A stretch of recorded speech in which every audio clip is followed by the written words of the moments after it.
So yesterday I completed day 3 of the Flyby Technology drone course. The morning consisted of doing all the operations manual side of things with a gentleman called Richard, very knowledgeable guy and really knew his stuff. He took us through all the plan and how you need to lay out your ops manual and looked at the template and all the kind of technicalities of it and the details we need to pull together to put in it and to make sure it's above board and everything's correct, because ultimately this is what we'll be working to once we're qualified, and it's got to be right and it's got to be accurate. A lot of the other companies that are doing this, having spoken to other people, the ops manual is a bit of a stumbling block for a lot of people. It's very intensive and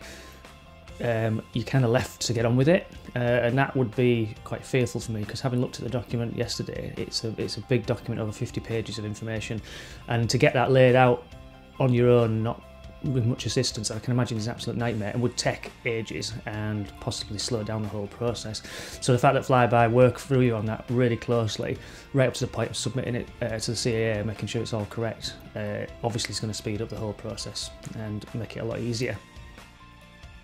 So after the ops manual, in the afternoon, it was to get out there and go flying, which was great. But before we did that, in the warmth of the office, we got all our equipment out, so we got all the different drones out and we went through everything and checked everything, and Graham pointed out the type of things we should be looking for, made sure that everything was in accordance with what it should be,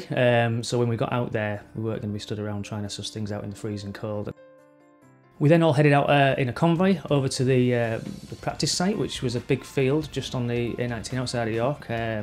big open area obviously, which is great for practicing and getting some of these skills tested, and started following the procedures and things that we'd learned in the previous days, and sort of trying to stick to a routine as well as learning to do some of the manoeuvres, which was really good. Once Graham had assessed roughly where we were at and our sort of basic control, he started doing some basic manoeuvre stuff that would be ultimately in the flight test, and things like figure of 8 and sort of slowly descending at angles and things like that, and mapping a square with the drone, and all these little sort of things that seem quite easy on the face of it, but when you do them under a controlled manner, particularly when you're being asked to do it, it can be quite hard. So it's a good way of testing you sort of how you work under pressure, particularly in those conditions, because it was very cold, and that obviously adds to the whole sort of stress of the situation.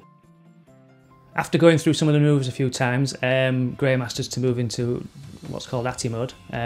so that's away from using GPS and actually having to fly the aircraft a little bit more independently, and that was a real eye-opener. Again, just seeing the situation that you can end up in,